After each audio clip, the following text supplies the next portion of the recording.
Let me guess, you try and stack a few dollars. You ain't trying to blow it all, you need financial knowledge. Need some tips on your taxes, so the IRS ain't bending you backwards. Well, you're in luck, you're tuned into the master, Wendy Consultant. I have Lenise Robinson here with me. She's not really like a guest because I didn't know her for a couple years now. This is my hairdresser, so not today hairdresser, but this is the owner and operator of Parlor, located in Richmond, Virginia. So we have Lenise here. Lenise went to Empire Beauty School. She is the owner and operator of Parlor, and she's been in the industry for 12 years and has owned and operated Parlor for 4. Ironically, her background is in IT, which is really cool because I used to ask her a whole bunch of questions when I was in grad school. And she's also a Mazzani ambassador. I'm a Mazzani artist. Oh, excuse me, educator. artist. Excuse me. It's okay. Artist. My bad. I wrote ambassador. I don't know. A expert. But the reason why I did ambassador because I feel like you you talk about their products, you do different techniques, and so I didn't know it was a different name for it, but yes. Yeah, I think they have ambassadors, or like they may have what do you call it? People who like the YouTubers. What are they called? Oh, influencers. They have influencers. I like to do a little bit of a quote, and I thought I found a really good one because I knew that you are a stylist, honey. And so the one that I found is from Tracy Ellis Ross because she has big hair and big attitude, and she said I was shy, but it came out in a big personality. My turning point was when I let my hair grow naturally. And I thought that was perfect because you are like a natural hair artist. I am, yep. And I thought it would be a good segue because, you know, you helped me with my hair, and I mean, we do wash and goes, we do presses, we do twist sets, we do wigs, we do everything. So, you know, I guess, you know, tell the people a little bit about Lenise. Tell the people. Well, Lenise, as Wendy said, is a hairstylist and salon owner here in Richmond, and I've been around for 12 years, just recently getting into the education space. Well, I've been doing it for a while independently, but just with Mazzani recently. I love what I do. I love textured hair. That's primarily what I focus on, is textured hair. And I just love the transformation that happens with women internally once we start to work with their natural texture, and then women can kind of see the possibilities, because a lot of women come into my chair or come into the salon and they don't even really know what is possible with their hair, what they can do, or even how beautiful they are. Right, so, because they've been told that, you know, their whole life that their hair is kinky or it's untamable. And I feel like when I come into your salon, it's like a mini therapy session, especially when I'll be like, Lenise, so I seen this picture, but I need to have a real conversation with myself. Like, what can we actually do? Because I don't have the type of coily hair that I wanted. So I know that, like, you'd be like, well, we got to stuff this and do this. I'm like, okay. So, anything to make the vision go through. There's always options. There's always options. Even if you see something you like, for me, it helps me to understand what inspires you, so we know where to target. So I know what you don't like. I think it's also interesting that sometimes I feel like people aren't really aware of their hair, and sometimes they're really unrealistic on things, or like for example, they'll put braids in their hair but don't understand that you still need to maintain your hair properly, like with trims and making sure they're not tight around your edges, and that you're like washing your hair and that you're not wearing braids for like 6 years. Yeah, and that's where I come in, because there are a lot of stylists who will not give you that level of education, or who will just do something because, you know, they know it's some dollars associated with it. And you're not like that. You know how people will upsell you, like, well, if you get this, well, but I feel like your upsells are legit though. Like, I be needing a deep condition, but I'm talking about people who will like try to throw products on you just so that they can push them out the door. Yeah, and the thing with that is, no matter what industry you're in, if you're only chasing a dollar, it's not sustainable. Right. If you're only doing what you're doing because you want to make some money, it's not necessarily sustainable. So I just try to keep that in perspective. Like, I do what I do for the love, and because I do it for the love, I feel like that's what comes across. I was about to say that, like, you come off very like passionate, like this is what you were, like this is what God designed you to do. And even when I come in there with you, like with my, like, because I just started my business, like you're the one who got me with Bloco, because you were like, you need to get listed with Bloco, and I was like, okay, let me do it what he said. And it's like, look what that cat, you know, look like that started me just doing that. I'm partnered with Markeisha, and I didn't even expect that from just loading myself up on an app to be seen. And so I appreciate talking to you because I feel like you give out really good jewels. Like you talked about the Jackson Ward am I saying it right? Collective. And as soon as you said that, I was like, I made sure I jumped in, and it actually sold out. Like they're not taking any more people right now. And I made sure I was like, let me get on. Absolutely. That's networking. That's free marketing. Well, that's a big part of being in a successful business. You got to surround yourself. When I say surround yourself with good people, I don't mean just your friends. Like friends are good, but like people that you can learn from, and people who you can share resources. And so that's important to me. So I have great friends who are also great resources. But yeah, it's important. So if I can share anything with another business owner or anything to anyone that's helpful, I'm happy to do it. You know, a lot of the things that I realized when I was talking to Markeisha, I told her that, like, you know, we're in the business of, like, when we know something, we like to spread that information or like to plug somebody or give somebody that love. I feel like it's not always, like, favored to do that. Like, sometimes people feel like they can't plug somebody's stuff because it's a competition, but it's a pretty big pot, y'all. Like everybody get money. You don't necessarily have to plug somebody's in the direct same industry as you, but if you know somebody has good hair products or good oils or something that can be used for hair, why wouldn't you plug that, especially if you like the product? Yeah, I don't know. I mean, I read something today from a braider, and she said somebody told her don't share like all the nuggets, don't share all the tips, and she was like, well, the tips are not sauce. And so you know, like you always gonna bring your own thing to it, you know what I'm saying? So don't discount that. Whatever you bring to it, nobody else can bring. Even if you know there's another hairstylist. Like I love the Hair Mogul. I love yes, I like Haley. Haley does amazing. We do pretty similar work where we do texture hair, and we do everything. Like we do cuts, color, everything else. I send people. I was just about to say, I bet you if your book is, because your book is always packed. Her book always packed. And Lenise is petty. Lenise will cut off her book and be like she cut it off now and probably ain't gonna open it back up until like January or February because she didn't move. That's not petty. It is super petty. And it's even more petty is that I'll be telling people like, y'all, Lenise finna open her book, and I'll tell them and I'll send them the screenshot. And then some people be on it because I done got some people to you, and then some people be waiting, and Lenise be like, nah, it's closed. Like, I've met my quota. I'm not taking no more new people. I mean, I don't have anywhere to put people, but if I can share another talented stylist, I'm happy to do that, you know. Because I feel like it goes both ways. Like, you know, when you're like loving and compassionate towards other people, and especially like if you got somebody that's up and coming, but you know they do good work, they just need to get their name out there. Right. Why wouldn't you send people their way so they get that experience, that guidance, and learn from somebody like you? If you're mentoring somebody, you have like, y'all, her work ethic. First of all, Lenise is a Cancer, so she real anal. Okay, she got what is it, OCD? Only with my brand. And when I tell you, I can have an appointment with Lenise at noon and have a meeting at 1:30 and be at my meeting at 1:30 because she's that efficient. Like that was one of the things that drew me to Lenise. Also, you were a Cancer, but you know that's outside the point. But you know, what drew me to you was like your professionalism. Like I was just impressed because you were one of the reasons why I Brianna put me on to you, because I had told her I was driving to Newport News because I was still going to air it. I did not trust anybody here because they was just real janky. They products, they started late, didn't call, and I was like, I don't have time for this. I'd rather just drive to Newport News, go see my daddy, and get my hair done, and know that Aaron gonna do my stuff right. I don't have time for this. And so Brianna was like, you've been here for like 5 years, and you still drive home. I sure do. But I mean, I could say the same about you. Like I appreciate people who show up on time. So when you started to really move forward with your accounting business, I was like, well, let me send some people to her. Right, and you did. Yeah, because that's, I appreciate that. Yeah, and I feel like I'm one of those people, and it's really sad, but if you don't have a good work ethic, I can't really rock with you. Like, so like, and it's really like, it's in all aspects. So that's in my sorority, that's the people at work. Like, if you don't have a good work ethic, like, I'll say hi and bye, but I'm not gonna converse with you because you're trash. Like, well, in the hair industry, you could be an amazing, like, you could be a bomb hairstylist, but if you show up 2 hours late, or you nasty, or I'm cool.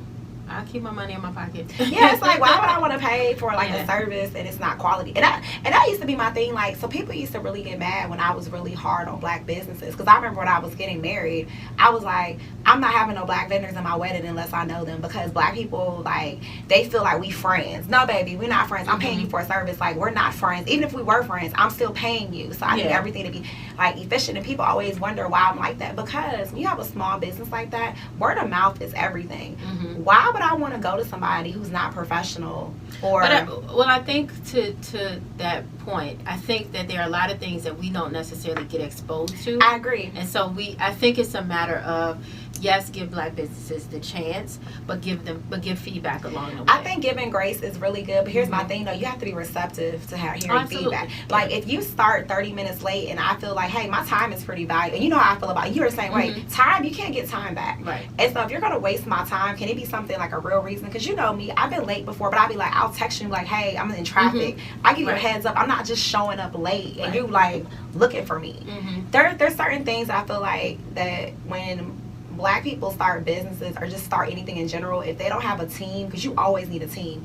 I feel like I know a lot, but I still asked you questions because I wasn't sure about how I should go. And that's my thing. That's why it's good to, like you said, to surround yourself with people who are like-minded and may already be in the process, just started it, or been in it for so long that they just trying to get people to come in. Like they're trying, like, and I feel like that's what you're doing at this point. You over here trying to help people manifest their dreams. Like, no, you should really do that. Like, no, you should just go ahead and get the license. You should get that LLC. Go ahead and start that website. Like, you know, you just. I'm here for self-employment. I am, but also don't think that it's just Black businesses going through that. Like, no, you know what I mean? It is. I think we may run into it more because we try to stay Black owned more, but it's happening across the board. And I feel like I pride myself, like I toot my own horn that my whole like squad, like my whole makeup beauty squad is Black, and it's always gonna be Black. But like I just found somebody who did lashes and I was like, ooh, this is awesome. Like I can just book an appointment and I ain't gotta worry about waiting. And I just like, I don't know, I think it's really important to keep the Black dollar in the community, especially because like I don't care what they say, I don't believe that we're only 12% of the population. That doesn't make sense to me when we spend over $1 billion in revenue on products. How do 12% how do we do that? How do we do that and we don't make that much money in that eyes, right? Because if you look at everything that they tell you that, you know, white people, you know, Caucasian people are at this rate, Hispanic, all this other stuff, and Black people are disproportionate. But when you look at the numbers, y'all gotta think, that don't make sense. How are you 12% of the population but bringing in over $1 billion worth of revenue? Like, that doesn't even add up, nor does it make sense. So that's why I don't even want to go on my rabbit hole about the government and how they be making up numbers and just feeding like BS to people. But you really have to think, like, why do y'all think they market to Black people, y'all? Why do y'all think that they talk about the female Black vote and making decisions on things? If we're only 12% of the population, why would it matter if we were only 12% of the population? So you segued into something that I wanted to talk about, which was, you know, you were in IT. What made you say, you know what, this ain't for me? Like, what made you decide, hey, you know what, I want to go do hair, something totally different than what I'm doing? Like, that's when you talk about a business switch, it ain't like you went from like, you know, teaching to being a professor. Like, you switched into a totally different industry. Like, what inspires you to do that? So I always wanted to do hair since I was little. I always liked to go to the salon and see women come in, like, just the same way I see them come into my salon, like not knowing what to do, not even thinking that their hair is beautiful, but watching the relationship between the hairstylist and the client, and then seeing that evolve into this amazing style by the time they walk out the door, and then you see a smile on their face. So I just really always enjoyed that relationship piece of it, and so I always knew that I wanted to own a business. But, you know, my generation, you watch your parents work until they retire, and that's it. Like, there is no. You go start your own business, you like jumping out the window, crazy. Yeah, I want to say you the black sheep when you don't follow the regular. And I still am the black sheep to some degree. But so what happened was I'm a veteran, so I served, and when you serve overseas and you got rockets, you know, going over your head and mortars going off, it'll change your perspective. It'll change your perspective. My mama served in the Army. Yeah. She told me it was some crazy nights in Desert Storm. Like, because I used to ask my mama, why do you smoke cigarettes? She was like, you smoke cigarettes too? You had damn bombs flying across your head. Like, you need something to take the edge off. It will change your perspective. And so when I came home, I knew that, listen, this is my bucket list. I'm going to do everything on this bucket list. And so shout out to bucket list, because I've been completing things on my bucket list. And Italy is going to happen next year. I'm going to Italy. I was supposed to go, you know, some things happen, but Italy is going to happen, especially when they open up the borders, because you said bucket list, and Italy is happening. I watched her and I stalked her page while she was in Italy with her sister and her best friend, and I want her to take a screenshot. Like, oh, I gotta go here. I gotta go here. And I still have them because I'm going to manifest Italy. You have to go to Italy. No, but so my bucket list was shave my hair off. So yes. Shave my hair off. It was go to Africa, some country. I definitely want to do Africa, but I'm bougie. Like, I want to be there for like 3 to 4 weeks. Like, I want to be like in it. Like, I want to experience it. Well, I did. So my best friend her family is from Ghana. So I went with her family, and it was, was no hotels. It was, we in the sticks, we in the villages. So it was a great experience. And then the third was go to cosmetology school. So went to cosmetology school. Obviously, by this time I was older. I had a kid. My son was maybe 3 at the time, or 4. I had a house. I had a career already. So talk about that. So, oh my God, you had a baby and you started like, oh my God, you had a 3-year-old and started a career. Like, oh my God, that's so scary. Oh my God. I had an ex-husband at the time. It was very scary, but I worked until I kept putting it off. Like, this is fear. So fear says, I want to do it, but I don't know. I'm scared. I don't know. And you know what? It's funny that you say that, because when you think about like different things that people deal with, fear, failure, rejection, those are all negative things that try to affect your spirit and try to take you down a rabbit hole that you don't need to go down. And so a lot of times, like, I was scared to start my own business, but then I was like, I've been doing this shit since I was in 10th grade. Like, when do you know how to do taxes? You can do them by hand. Like, why would you not just go for it? Yeah. And most of the time, it's everything we need is right there. So I put on Facebook one day, I was like, I'm going to own my own business by the time I'm 35. Now, mind you, at this point, I was working part-time in the salon, but I was part-time, then I was working full-time, then my son had, every sport. His dad was like, you're going to play every sport until you figure out what you like. So there was no season off, so I was going.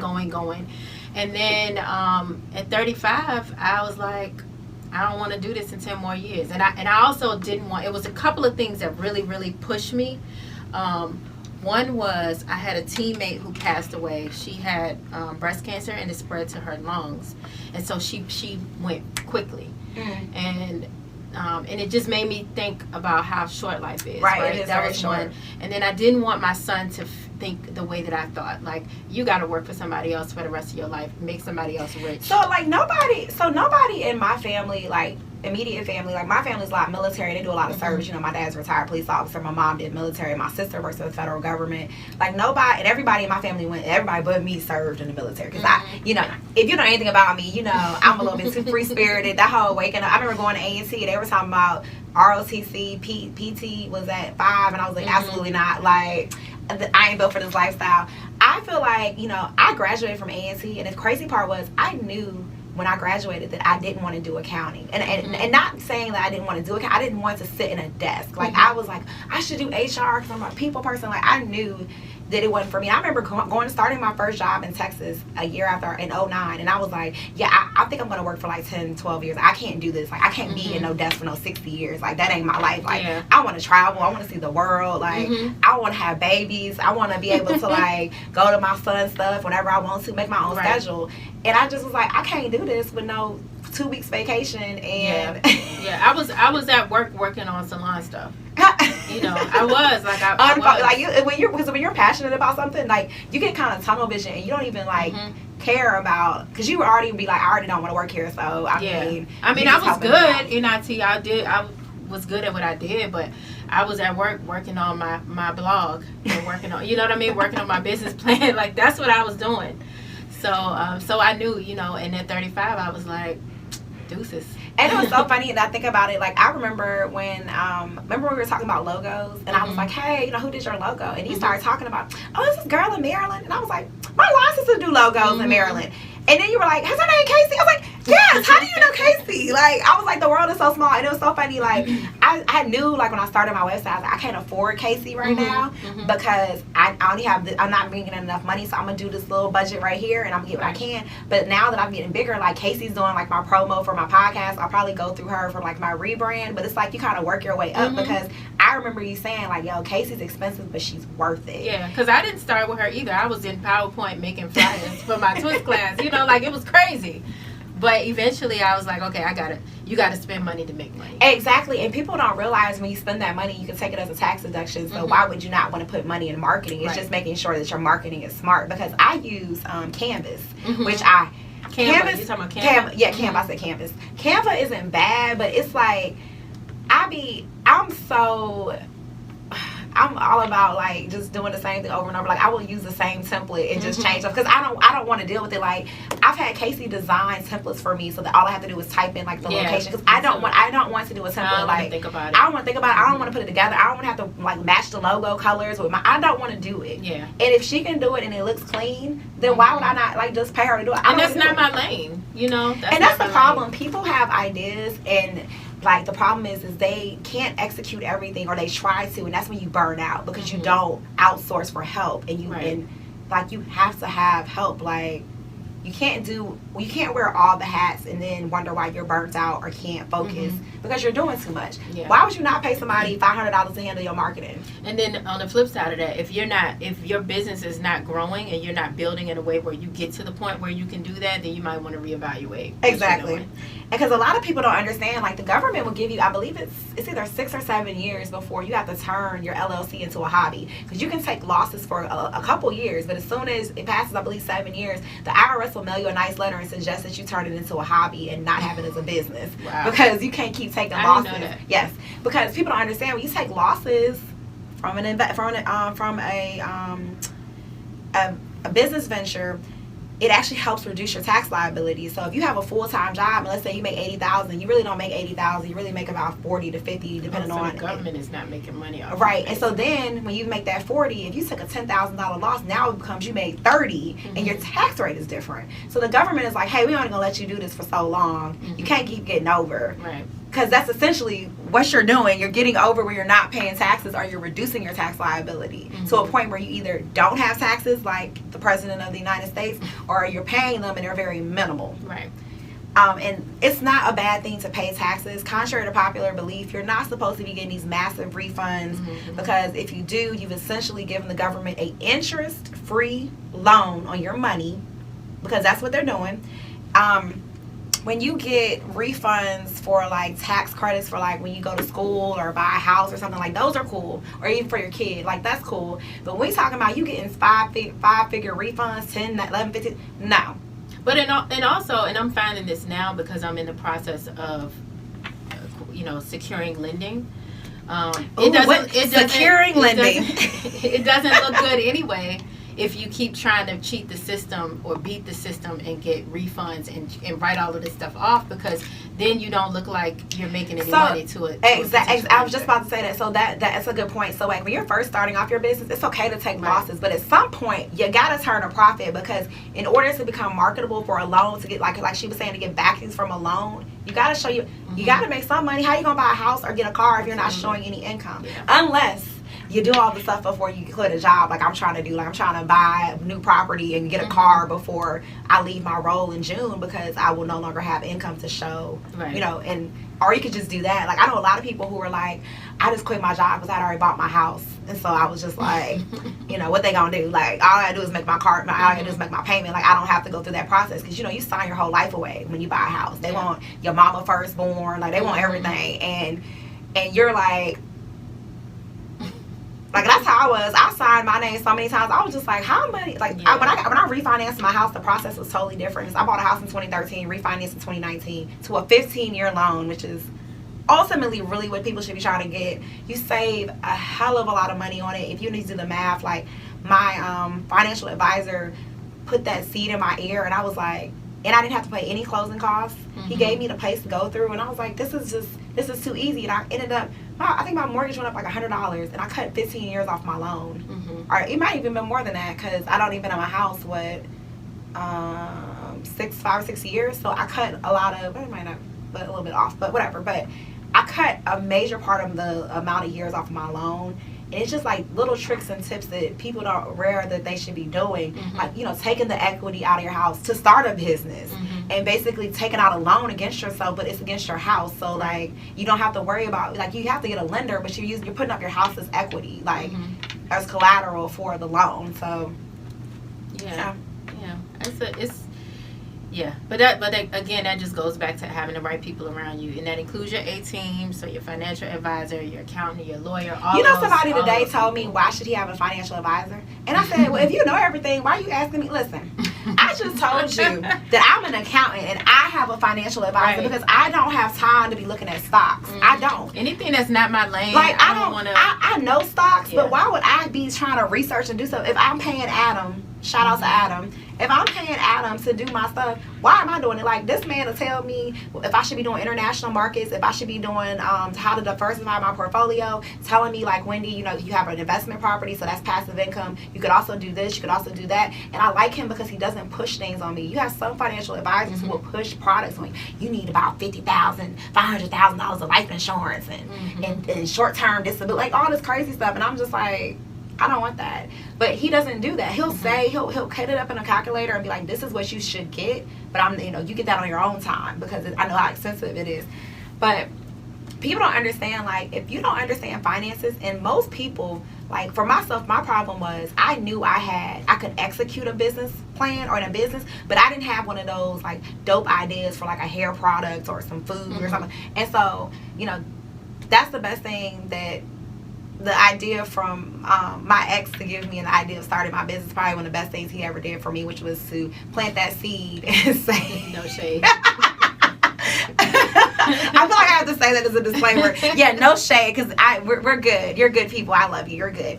No shade. But he gave me the idea because he was like, why don't you just start your own business for your accounting? And I was like, wait, I should do that. And then I started thinking about a name, and I was thinking, like, all these, I was like, I'll just call it Wendy Consulting, like my first name, like, it's basic. I ain't got to worry about, like, people trying to figure out last names and all this other stuff. But I think it just takes, like, that little push. But at the same time, it's like I didn't know exactly what I was doing. So, like, I asked one of my sorority members who had just started a business, how did you do your LLC? Oh, girl, it's a website to do it for you. And, like, all you got to do is Google it. Like, I found Zen Business. Like, it was just all this stuff that I was learning. And then if I had questions, I always just asked somebody who had a business. Because that's what you do. When you don't know something and you build relationships with people, you should be able to ask questions. And so a lot of times when I'm meeting with clients, they'll tell me, like, I don't know, I don't do budgeting. I don't do budgeting. I don't do this bookkeeping stuff, all this other stuff. Like, it's foreign to them. Because you got some people who can't even balance their own checkbook. Yeah. For their house. So how you gonna do it for your business? Well, I mean, and you helped me with that because I was paying myself, and I do, keep my bookkeeping or whatever, but I also have an accountant. But I didn't have any strategy behind what I was paying myself. And I was mad at Lenise because I was like, girl, you are not paying yourself enough. Like, I need you to up the antes. And I even got on her about her pricing because, see, Lenise is nice. And I keep telling her, Lenise, you need to make sure when you giving them numbers, it includes some credit card fees, any type of, if the price went up on them products, it need to be everything. You need to cost out everything so that you are paying yourself enough money, because that's essentially what that means. Like, if your hairstyle costs X, Y, Z, that's what you're saying what you're worth. And so to me, it's like, why are you scared to do price? Not that you were scared, but just people in general who, like, never change their prices.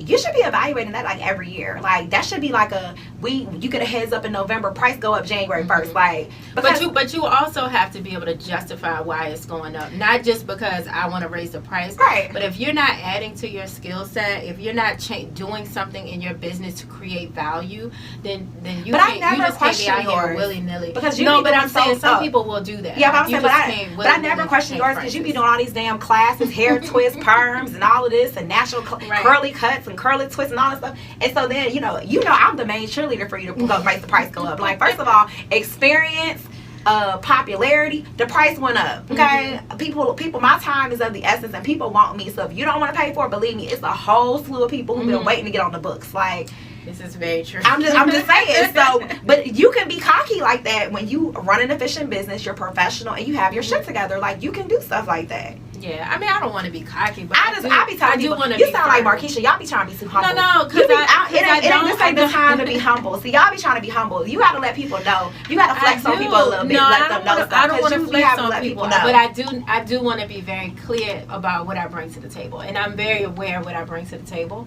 But I don't need to flex about it. I just let my work speak. Well, I guess that's the Leo in me. I'm a flex because I'm gonna let you know.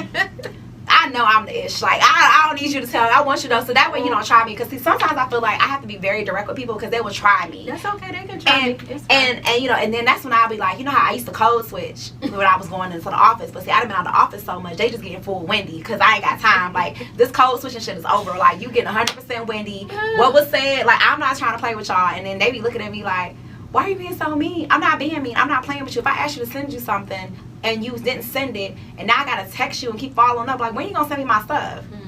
But you know, back in the day, I'd be all pleasant. Hey, how's your day? Like, nah. It's time for you to get out of that world. And you know what another thing is, it's like, I'm not working anymore. I mean, I am still working for a corporate job, but it's coming to an end soon because they're closing, and so I have an end date. So I could just kind of feel like, at this point, I'm representing my brand. I don't care. Like, I can say whatever I want to say because I am the CEO and operator. Like, I run my business. So if somebody has a problem, then don't come. You know what I'm saying? Like, it's not one of them things where, like, I work for a corporation, so I got to be nice to you because you're going to write a letter and say something about me. Like, I mean, they can still write letters about me and report me and stuff because, you know, you do have that right. And I wish people understood that. When you get a bad service or you feel like somebody was unprofessional, report them to the Better Business Bureau. You know how many people I done reported? Told me they gonna not give me you're not gonna give me a refund for something that you didn't. Say less. Like, I will white woman them emails. Okay, please. Okay, I will Karen them emails. And because the thing is if you fill out a survey or you write a direct email to a corporation, they have to respond. Because something kicks back and says they will be back to you because they got to respond to it. Because if not, they'll get phone calls. And like, people will be like, oh, they're over here, they're shady. Like, they over here stealing money and doing stuff. They not giving me back my money. And so you better report them people. If you're unsatisfied, with your work, listen, my mama taught me a long time ago, go to the Better Business Bureau. Like, I never forget, I had when I was renting my house, I had a, one of those, like, over the appliances, the insurance or whatever. And like, I had it for like 2 months and all of a sudden my AC went out. And they said they weren't fixing it. I mean, they weren't paying for it. You're not paying for what? Y'all ain't come out here and do no type of walkthrough to see anything. Like, no. And at first they were like, oh, we're not giving you anything. Wrote me a nice little letter. And was like, oh, okay, that's fine. And then we went back and forth and they gave me some money. Because I was like, y'all got me twisted. I pay y'all every month. It's not my fault that my stuff went out like 2 months. That's just the convenience of it. Like, how ironically it just went out right after I got insurance. Like, that ain't got nothing to do with me. That sounds like a personal problem. Like, y'all need to change some of y'all stuff. So, you know, just I'm off my what is it called? Off my soapbox. Yeah, I'm off my soapbox now. I'm off my soapbox. But okay, so I mean, to wrap this up, you know, if you had to like say some inspiring words to somebody who is sitting at their desk listening to this podcast at work or driving in or on their way home, or just they need some words of encouragement to inspire them to chase their dreams, you know, what would you say? Because like I said before, Lenise switched industries. This wasn't no easy transition. She switched and I didn't do it till 35. And she did it in the age 35. No, because you know you gotta put ages on everything. Can't switch jobs at 35. Here, look at me. I'm 33 leaving a job. I started a business at 32. So I would say first of all, let the fear go. Like, it's so much easier said than done. I know, I realize that, but let the fear go. And the way you do that is write down your vision. Like, write it out so you can look at it. And before you even do that, you have to make your mind up. So make your mind up about what it is you want and what you want to do. Because once you make your mind up, and I'm a witness to this, like, through my own experience, the universe will conspire to make that thing happen. Oh, no, say that one more time. Say that one more time. For the people in the back that don't understand, because, baby, the universe is real. Yeah, say that one more time for the people in the back. You make your mind up. So you decide, this is what I want, this is what I want to do. And the universe is going to conspire to make it happen. So when I started my business, let me not even say when I started my business, because this is my third salon. So after my last salon ownership experience, and I decided to branch out on my own and just brand myself as Parlor,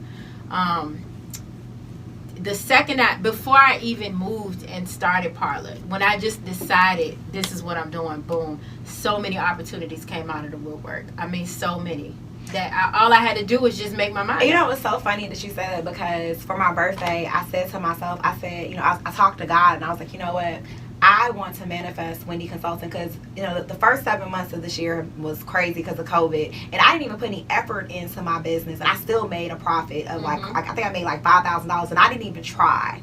And so I told myself, I talked to God, I said, I want to manifest Wendy Consulting because I want to do it full time. And it's so literally me saying that, and like doors have just been opening. Like all of a sudden, my job was closing. Like, step out on that faith and do it. Then you know what I'm saying? Like it was just everything started happening like clockwork, and it's just like when you ask for it and you're manifesting it, it's gonna happen. Absolutely. It's happened to me so many times, and it sounds cliche. It sounds real like spooky or whatever, but I promise you, it's real. Oh, you mean like real. Casper the Friendly Ghost? Yeah, it's so spooky. But it's so real. Trust me, it's so real. Things will start moving, and you're not even expecting it, or like somebody comes into your peripheral or whatever, and they, you know, it's a resource for you, and you don't even know, you know, but it happens. Run into somebody you randomly, because everything's random. You run into somebody, because it's not random, it's confirmations, but you gotta say random for people because they get scared. It's a confirmation. You'll be walking around somewhere and then you end up going into a coffee shop and you just happen to run into somebody that you've been saying you wanted to work with, and y'all just talking because they know your face and they know you, you know, they know your business, and all of a sudden you didn't, you want to do lunch? Man, if I could if I could tell y'all this Mazzani story and how it happened, it's too long to get into, but I'm telling you, you got to make your mind up. Well, I remember when you told me, and I was like, well, girl, that's just meant to be. I remember you were like, I don't know. I was like, it's gonna happen. I was like, it's gonna happen. I was like, don't even worry about it. Just go ahead and get whatever. I think you had to like get some stuff situated because they had switched to like online or something you had to do. And I was like, don't worry about it. It might take a little bit of time because they're not used to online yet. But even just getting the opportunity to work for Mazzani was just like, it was so random and so out of left field, but not random. You know what I'm saying? And I don't definitely. Yeah, I was just about to say that because anything with you, like I feel like anybody who's partnering with you, like they should be like blessed that you're partnering with them because of your knowledge. Thanks, I know. Wendy. I try. I try. But I say that because of so much of your knowledge, like they should be blessed to have you because you have such a strong background in natural hair. Like you're over here teaching white people. Come on, did you hear what I just said? She's teaching white people about black hair, y'all. Like how for them to curl it and stuff like this. And I'm talking about white people. And that's what I'm saying. Like when I say that should be a blessing because you're able to go like because of your military background, you know how to move in different rooms. You know how to. You're not just all black people. You know how to talk to white people. You know how to talk to everybody. And so people are more drawn to you because they feel like they can relate to you.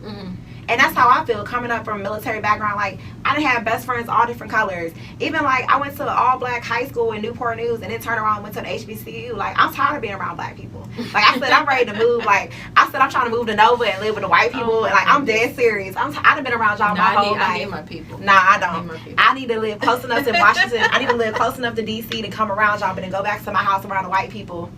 When I go home. I'm dead serious too.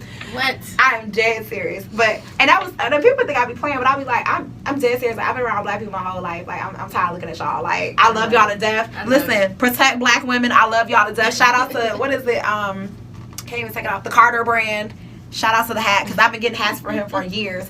But I can't. I don't want to live around y'all. Like I want to have the yoga studio and run around outside in the park. I want to be in a gentrified area. Like how they got Jackson Ward out here now. White people running around with dogs. Right. And it smells like piss. On that side street just now it did. Oh my God. I held my breath. Like I didn't want it to get in my mouth. I was like, you know, but somebody don't have nowhere to use the bathroom. I know, but so what do you do? But it's not even hot outside. Like, why does the piss smell? Like, I thought pee smelled when it was hot. Like, I'm envisioning like when I'm in New York or I hate going to Washington D.C. New York City because it's so dirty and it smells like piss and stuff. Like, but when I went there, it was hot, so I understood it. Shout out to New York. I didn't say that, y'all. I did. Said that. I did. I love. If y'all want to go to a clean city, go to Chicago, Illinois. The city of Chicago is one of the cleanest cities I've ever been in the United States. Shanghai would give them a run for their money because Shanghai was clean too, but New York ain't it for me. I'm sorry. And I love New York, like the culture, Harlem, all of that. That's real cute, but it smells. The alleys are small. The trash, like the way New York was designed, it wasn't designed for all them damn people. And you know, I'm not going to go down that rabbit hole of the way I feel about New York. But like my line sister I know my line sister lives there, and I love Kia. We done been around Harlem. I feel like I was there, you know, in Malcolm X. Like I loved it, but I can't do the smells. Like I can't do smells, and so that's why I was like been in the city too much, and that's why I'm saying I want to be around the white people. Like I want to live in a city where I know they pay their property, like they charge a lot for their property tax because they maintain their city. Okay, but it's not always a safe space. I know. You can have it. I need my people. No, I'll have y'all. Listen, I'll work with y'all. I'll come to y'all events. I'll do all that, but I'm taking my ass right on back to the the gentrified Alexandria. What is it, Alexandria? What are them? Reston. I'm gonna be over there. Okay, with them white people doing yoga and spin classes and minding my business. Okay, I done been around y'all my whole life. I thought about that because, you know, I know you didn't go to an HBCU, but I grew up, so downtown Newport News, Heritage was like 95% black. Then I turned around and went to an HBCU, shout out to North Carolina A&C, and then it was like, you know, it was so funny because they always make this like assumption, oh, you know, you're never going to be around black people when you're in the office, so, you know, you should get used to it at university. Why I want to be around y'all at the university? If I'm going to be around some black people, why wouldn't I want to be around like-minded people that look like me for 4 years? Because I know when I leave here, I ain't going to never, unless you work for like the city of Richmond, when are you going to work around a whole bunch of black people? I mean, and so you could when you start your own business. That too, but and that's that mindset. Like you can always transition into that. But like when you first come out of school, you know the big thing is to have an offer. I had a job offer, but I'm telling you, every job that I've always worked with, I've always been the black girl, the token black girl same in IT. with an afro. So you know, I was always schooling white people on my hair. Oh, because you know how I am. I'll wear a wig. I'll take off the wig. I'll wear a fro. I'll straighten it. I'll do it all in one weekend. Because I do what I want to do because it's my hair, and them white people would be confused. And I feel like because of my personality, they felt more open to come and ask me questions. And there were questions I feel like because they weren't exposed to black people, they didn't know. Because they'd be like, "How does your hair do that?" I didn't have that experience because I'm not that. Yeah, I'm not that person. Yeah, you're not that welcoming to be like. I think they she a Cancer, but I don't know. I can't remember. I ran your chart. I can't remember your chart, but no, you're a Leo because I think Leo was in your rising, and that's why like I think Leo was in your rising, and that's why I used to be like, I knew you had it in you, Lenise. I know you got it. I know you got the. No, I just didn't. You know, my philosophy would work even when I was in cosmetology school, and this is probably a little. This is crazy a little bit, but no, my mindset was always, you know what, I'm not here to be friends because I don't know who's gonna work for me. And that's not a crazy mindset. But that's how I am. Like when I go to work, I got friends. Yeah, I don't ever know who's going to report to me. I might be your boss at some point, and we can't be fraternizing. And I agree with that because that's the thing. Like, so when I go to an office, like for all my jobs, I've always had people that I gravitate towards. But I only fool with like one or two of them outside of work. Like I would link up with them to have drinks and stuff. Because I don't fool people at work. Like I already got to see y'all. Oh, what is it, 80 hours every 2 weeks. I don't want to look at y'all. Like, I'm good. I don't need to hang out. Like, we not powwow. We ain't going to lunch together. I don't want to see y'all. I see y'all all the time. My work spoke. I didn't, my work spoke for it. But you know what, that's one of the things I will say. So, because I had such a sassy or fiery attitude, that was always what was said about me, but they couldn't say nothing about my work. They couldn't say Wendy don't turn in so late. They couldn't say none of that. All they could say is, well, Wendy gotta, you gotta learn how to buffer and put a little fluff into it. Because I'm real direct. Like, I'm not gonna be like, how was your day? How are the kids? Hey, I need you to turn this in. Like, we have already done, the salutations and stuff. I don't need to do that every time I see you. If I've already told you good morning, we didn't already did salutations. Now I need you to do what I asked you to do. So when are you sending me my stuff? And that's the problem. Like, people, they don't like that. Really, it's not people, it's white people. White people are okay as long as you don't scare them. Like, and it's not all white people. It's the ones who aren't around black people. So anytime, like you're laughing and joking, it's cool. But anytime you elevate your voice and they start feeling scared, then that's when it's a problem. Because I've been reported before where people were like, well, they didn't like your tone. If I was a white male, would we be having this conversation? But because I'm a black female, I get labeled as that angry black woman. And that's cool. I'll eat it. I'm still going to say what I want to say. Like, you got me messed up. Like, yeah. So, that's why I knew corporate America wasn't for me, guys. We listen, and we're about to wrap up because I just got a low battery sign. But this is how I knew corporate America wasn't for me, guys. Because,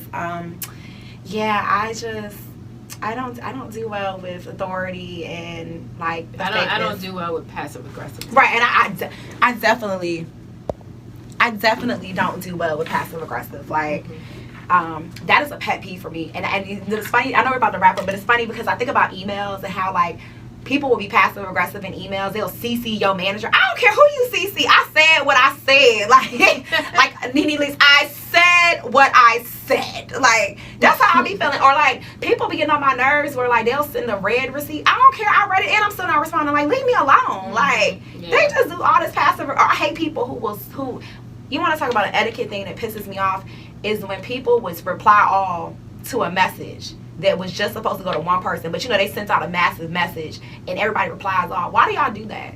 Like, it didn't say reply all, it said reply to me your response.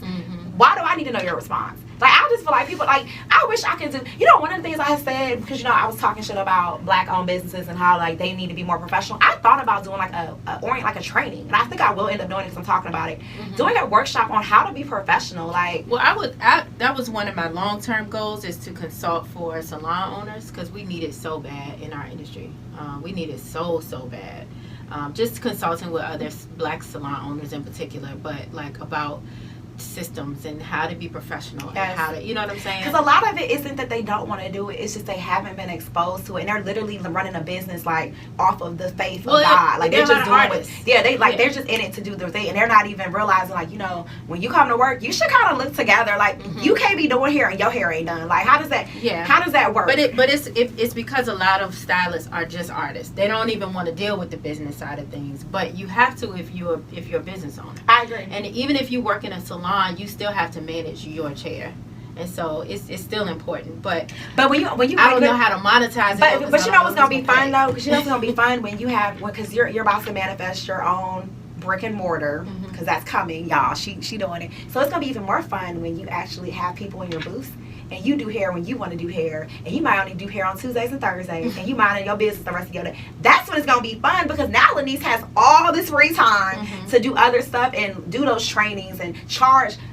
The price went up on them trainings and charge them crazy prices because you are that big in your industry that you can do that. And that's when you can charge them outrageous prices, $1,500 for a class, and somebody gonna pay it because they want that knowledge. Outrageous. But what I'm saying, it's not to you, and that's why I said it. But what I'm saying it's outrageous to somebody who's just starting off because they don't understand it. But for somebody who's been in the game, $1,500, I'm giving you jewels. My time is valuable, and people don't understand. Yeah, you paying $1,500, but you gotta, like you said, you gotta spend money to make money. Yeah, because I'm about to take a class by myself. That's pretty much around the same thing, about systems, and I'm paying for that. Like, just because I'm where I'm at doesn't mean I still can't learn.